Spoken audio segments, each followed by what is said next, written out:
नमस्कार दोस्तों, स्वागत है आपका हमारे YouTube चैनल पर। आज हम लोग जो है 20 अगस्त के ऑल शिफ्ट का ग्रुप डी का एनालिसिस करने वाले हैं इस वीडियो के अंदर। तो हम लोग पूरे के पूरे 135 क्वेश्चन पे डिस्कस करने वाले हैं। देखिए, पहला क्वेश्चन यहाँ पे है कि राष्ट्रपति को अध्यादेश जारी करने की जो शक्ति है वो किस अनुच्छेद में दी गई है? तो 123वें अनुच्छेद में। इसके बाद अगला प्रश्न है, किस लेखिका की अंग्रेजी से उनकी कविता कमला दास के नाम से लिखी गई है? अंग्रेजी में यह कविता लिखती हैं कमला दास के नाम से। कौन सी लेखिका हैं? तो कमला सरैया। ठीक है। इसके बाद अगला क्वेश्चन है कि उलट बातिया किस भारतीय कवि से संबंधित है? तो ये कबीर से संबंधित है। इसके बाद बात है OLED का फुल फॉर्म क्या है? Organic light emitting diode. तो ये OLED का फुल फॉर्म है। अगला क्वेश्चन है कि सिक्किम को किस भारत संविधान संशोधन के तहत 22वें राज्य का दर्जा दिया गया था? तो ये 36वां संविधान संशोधन था, 1975 में किया गया था। इसमें ये 22वां राज्य बना। इसके बाद अगला प्रश्न है, कौन सा लोक नृत्य केरल के 8 शो या प्ले के अंदर 8 दिनों तक किया गया है? कौन सा लोक नृत्य है जो केरल में 8 दिन तक किया जाता है इस 8 शो के अंदर? तो यह कुइस्मथम जो नृत्य है ये किया जाता है। इसके बाद सिक्किम में मास्क या मुखौटा पहनकर कौन सा नृत्य किया जाता है? तो लामा डेनियोप छम ये नृत्य का नाम है, लामा डेमोप छम इस नृत्य का नाम है। और यहाँ पे अगला है, माइकल जैक्सन के साथ 1991 में रिलीज हुए ब्लैक एंड वाइट सॉन्ग में एक डायर ने कौन सा भारतीय नृत्य किया था? तो उसने किया था ओडिसी नृत्य के अंदर, ओडिसी डांस किया था। इसके बाद कामाख्या मंदिर कहाँ है? तो असम में गुवाहाटी शहर के पश्चिम में निचला पहाड़ी क्षेत्र में स्थित है। फिर है कोणार्क सूर्य मंदिर कहाँ है? तो यह है पुरी उड़ीसा के अंदर। ठीक है, इसको ब्लैक पैगोडा भी कहते हैं। इसके बाद है क्वेश्चन, संविधान दिवस कब मनाया जाता है? तो ये 26 नवंबर को मनाया जाता है, क्योंकि 26 नवंबर 1949 के अंदर जो है हमारा संविधान बनकर तैयार हो गया था और 26 जनवरी 1950 को लागू हुआ था। इसके बाद अगला क्वेश्चन है, पंचायती राज दिवस कब मनाया जाता है? तो वो मनाया जाता है भाई 24 अप्रैल को, क्योंकि इस दिन पंचायती राज भारत में लागू हुआ था पहली बार। ठीक है। और अगली बात कर लेते थे, अम्ल और क्षार में क्या समानता होती है? ये प्रश्न है। और पिछले क्वेश्चन का था ये, वन बेल्ट वन रोड योजना किस देश ने चलाई और भारत ने इसका विरोध किया? ये चीन ने चलाई है, जिससे विश्व के विभिन्न देशों को भारत वो एक चैन के द्वारा जोड़ करके भारत को घेरा जा सके, ये चीन ने चलाई है।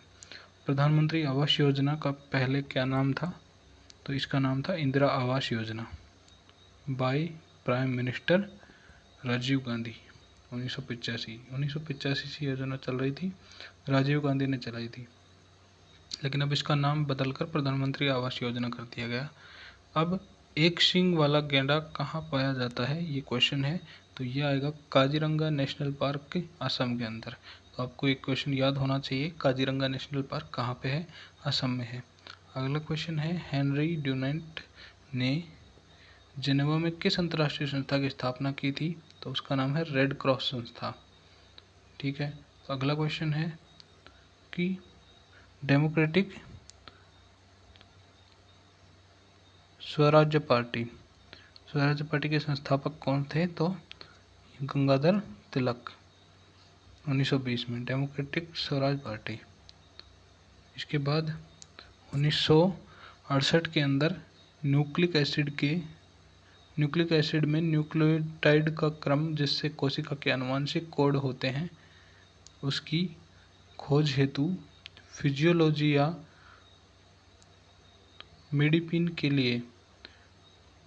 के लिए नोबेल पुरस्कार दिया गया था। किसके लिए? मेडिसिन के लिए। तो हरगोविंद खुराना भारतीय अमेरिकी जैव रसायनज्ञ हैं, कि भारत के थे लेकिन अमेरिका चले गए, उसके बाद भारतीय मूल के अमेरिकी हैं, इनको दिया गया। इसके बाद दुग्ध उत्पादक के अंदर जो है भारत कौन सा देश है, तो भारत इसमें प्रथम देश है, सेकंड यूएसए आता है दुग्ध उत्पादन के अंदर। और भारत में जो है दुग्ध उत्पादन के लिए श्वेत क्रांति वर्गीज कुरियन ने चलाई थी, ये ध्यान रखिएगा। विश्व की सबसे लंबी नदी पूछी गई है, तो इसमें कौन सी आएगी, नील नदी जो है सबसे लंबी है, 4132 मील लंबी है, 6650 किलोमीटर लंबी, अफ्रीका के अंदर ये नदी है, तो ये ध्यान रखिएगा। इसके बाद है कोलकाता बंदरगाह किस नदी के अंदर, किस नदी के तट पर है, तो हुगली नदी के तट पर कोलकाता है, और कोलकाता बंदरगाह भी इसी नदी पर है, ठीक है, हुगली नदी। अगला है बैटल ऑफ हल्दी घाटी कब हुआ, तो 18 जून 1576 को हुआ। हल्दी घाटी का युद्ध महाराणा प्रताप और अकबर के सेनापति मान सिंह के मध्य हुआ। उत्तर भारत और दक्षिण भारत में कौन सी पर्वतमाला अलग करती है, तो बीच में आती है विंध्याचल पर्वतमाला, जो इन दोनों को अलग करती है। भारत में सबसे ज़्यादा विद्युत उत्पादन किस स्रोत के द्वारा होता है, तो थर्मल ऊर्जा से ये सबसे ज़्यादा उत्पादन होता है। इसके बाद अगला प्रश्न है कि आरबीआई लोगो में किसका चिन्ह है, आरबीआई का जो लोगो है उसके अंदर किसका चिन्ह है, तो एक पाम ट्री है जिसको बोलते हैं ताड़ का पेड़, उसके सामने रॉयल बंगाल टाइगर है, पाम ट्री के सामने रॉयल बंगाल टाइगर को खड़ा किया गया है, इस प्रकार चिन्ह बना गया उसका। इसके बाद है चंपारण सत्याग्रह में गांधी का आगमन कब हुआ, तो ये हो जाएगा 10 अप्रैल 1917 को। रामचंद्र शुक्ला जो बुला कर लेके आते हैं गांधी जी को इसके अंदर, और इस समय राजेंद्र प्रसाद से मुलाकात होती है गांधी जी की, जो भारत के राष्ट्रपति बने राजेंद्र प्रसाद जी। भारतीय राष्ट्रीय कांग्रेस के अध्यक्ष के रूप में पहले यूरोपीय कौन थे, तो ये हो जाएगा जॉर्ज यूल, पहले अंग्रेज जिन्होंने मतलब अध्यक्षता की भारतीय राष्ट्रीय कांग्रेस की। और राष्ट्रीय कांग्रेस की स्थापना ए.ओ. ह्यूम ने की थी, ठीक है। इसके बाद जब भारत आज़ाद हुआ इस समय गांधी जी कहाँ पर थे, तो उस समय गांधी जी कहाँ पे थे, वाज इन कलकत्ता, कलकत्ता के अंदर, ठीक है। तो उस समय गांधी जी ने पूरे देश को रेडियो से संबोधित किया था कि मैं कलकत्ता में हूँ, आप लोग गांधी जी मतलब देश आज़ाद हुआ है तो जश्न मनाइए आप लोग।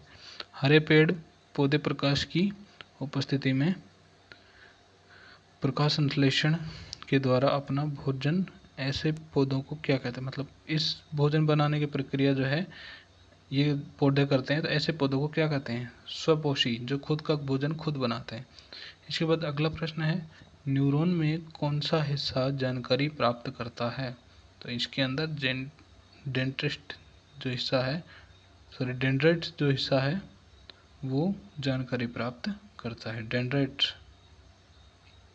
इसके बाद हो जाएगा कि पेट की अम्लता में रक्षा कौन करता है, तो पेट की अम्लता के अंदर म्यूकस रक्षा करता है, म्यूकस, ध्यान रखिएगा। अगले प्रश्न है कितने डिग्री सेल्सियस तापमान बढ़ने पर अभिक्रिया का वेग दोगुना हो जाता है, तो इसका उत्तर हो जाएगा दोस्तों 10 डिग्री सेल्सियस बढ़ने पर। पेड़ों में जड़ से पत्तियों में जल को कौन सा ऊतक ले जाता है, तो जाइलम का मैंने पहले बताया था 2 शिफ्ट पहले, ये शायद 19 तारीख की शिफ्ट फर्स्ट के अंदर एक क्वेश्चन आया कि पेड़ों में जल का जो परिवहन है वो कौन सा ऊतक करता है, तो उसी क्वेश्चन को घुमा के दे दिया देखो। तो ये सब पढ़ के जाना आपको, ताकि बार बार यही प्रश्न घूम कर आते हैं। भोजन को पाचन में सहायता कौन करता है, तो लार ग्रंथियाँ करती हैं। अगला क्वेश्चन है एल्टीमीटर, बैरोमीटर, थर्मोमीटर, इन तीनों को क्या कहते हैं, तो ये क्या है भाई, मापक यंत्र ही तो है। एल्टीमीटर, बैरोमीटर वायुदाब को मापने में काम आता है, थर्मोमीटर तापमान को मापने में काम आता है, तो इस तरीके से ये मापने में काम आने वाले यंत्र हैं मापक यंत्र, ठीक है। इसके बाद अगला प्रश्न है धनावेशित आयन को क्या कहा जाता है, तो ऐसे धनावेशित आयन को कैटायन और ऋणावेशित आयन को एनायन कहते हैं, ठीक है। अगला प्रश्न है 2, 8, 7 इलेक्ट्रॉनिक विन्यास किसका है, भाई 2 और 8 10, 10 और 7 17, 17 नंबर पे कौन आता है, क्लोरीन आता है, तो क्लोरीन का ये परमाणु क्रमांक हो जाएगा। ओजोन के एक अणु में कितने ऑक्सीजन के अणु होते हैं, तो ओजोन के एक अणु में 3 ऑक्सीजन के अणु होते हैं भाई, ठीक है। और 1 मोल मास यहाँ पे दिया गया है, ठीक है, कितने मोल उसके अंदर होते हैं। फिर अगला प्रश्न है, किसी कोशिका का 2 भागों में विभाजित होकर 2 नई कोशिका का निर्माण करना क्या कहलाता है? तो उसका हो जाता है द्विविखंडन। द्विविखंडन होकर के 2 नई कोशिकाएं बनती हैं। अगला हो जाएगा द्विखंडन। द्विखंडन बोलते हैं बाइनरी फ्यूजन को, द्विखंडन, ठीक है। इसका हो जाएगा खाद्य श्रृंखला में तृतीय स्तर पर कौन सा उपभोक्ता होता है? तो इसमें होता है द्वितीय उपभोक्ता, ठीक है। फिर हो जाता है भारत का विचरण नाभिकीय कार्यक्रम के जनक कौन है? नाभिकीय कार्यक्रम के जनक तो इसमें हो जाएगा होमी जहांगीर भाभा, जो 1950 के दशक में बनाई गई थी, ठीक है। अगला प्रश्न है कि भारतीय अंतरिक्ष कार्यक्रम के जनक कौन है? तो इसमें आ जाएगा विक्रम साराभाई। ये प्रश्न थोड़े दिन पहले भी आया था, पिछले 2 दिन पहले, तो यही प्रश्न वापस घुमा के पूछ लिया 2 दिन बाद। और घरेलू मक्खी का वैज्ञानिक नाम क्या है? तो इसका हो जाएगा म्यूस्का डोमेस्टिका।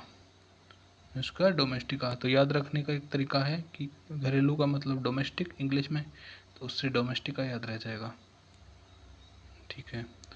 इसके बाद अगला प्रश्न है, मिल्की वे आकाशगंगा पृथ्वी की आकाशगंगा के सबसे नज़दीक गैलेक्सी है कौन सी है?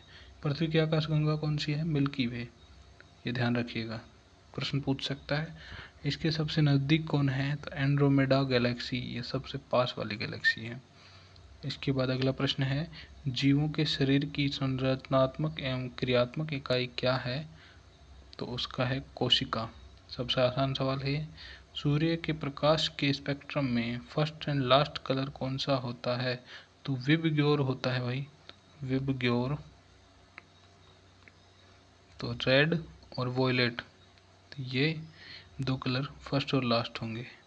इसके बाद अगला प्रश्न है, उच्चतम तापमान किस से मापा जाता है? तो भाई ताप विद्युत तापमापी या पायरोमीटर बोल सकते हैं, ठीक है। फिर इसके बाद आ जाएगा प्रश्न, बीपी के नियंत्रण के लिए आयुर्वेदिक मेडिसिन कौन सी है? तो इसमें दिखा रखा है सर्पगंधा, जामुन और तुलसी। सर्पगंधा, जामुन और तुलसी आयुर्वेदिक मेडिसिन इसके लिए है। इसके बाद है, क्लोरोफ्लोरोकार्बन को मुक्त गैस मुक्त करता है कौन? शीतलक या रेफ्रिजरेटर या एसी, इससे ये गैस निकलती है।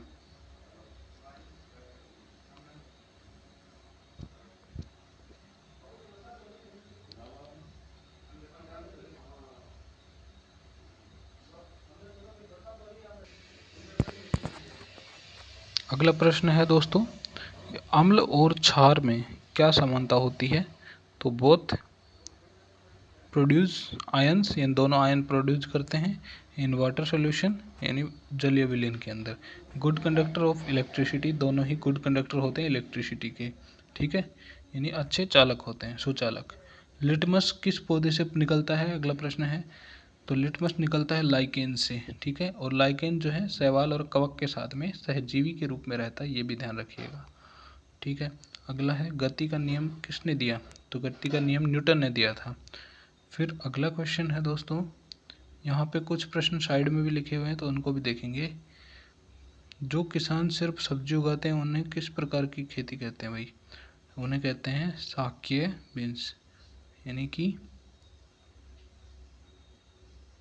ओलेरी कल्चर, इनको कहते हैं ओलेरी कल्चर, शाकीय बीन्स। फिर अगला हो जाएगा, प्रकाश संश्लेषण के लिए कौन सी गैस आवश्यक है?